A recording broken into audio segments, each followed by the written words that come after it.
Cette année, les archives cantonales ont décidé de mettre sur pied une exposition consacrée aux archives psychiatriques. L'objectif est de relancer le débat qui oppose d'un côté le besoin de conserver des données personnelles et de l'autre l'obligation de protéger la sphère privée. Alors l'idée de faire cette exposition est venue en particulier d'importants versements d'archives psychiatriques. On a reçu 500 mètres linéaires d'archives psychiatriques en 2 ans. Les archives psychiatriques sont en particulier constituées de dossiers de patients.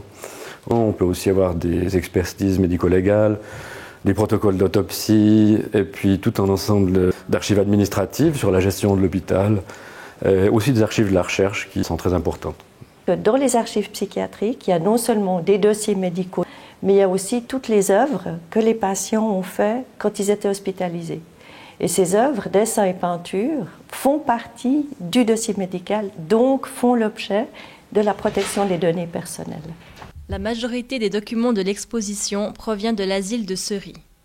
Une vitrine présente différentes archives psychiatriques classées par ordre chronologique, permettant ainsi de montrer l'évolution des problèmes sociétaux.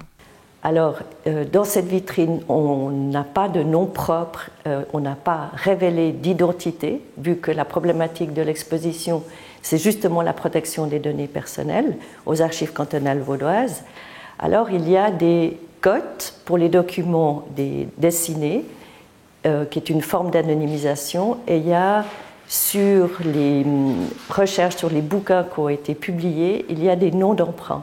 Et on voit sur la vitrine les prénoms d'emprunt des personnes qui sont citées dans les études scientifiques. La véritable protection serait l'élimination de toutes les archives.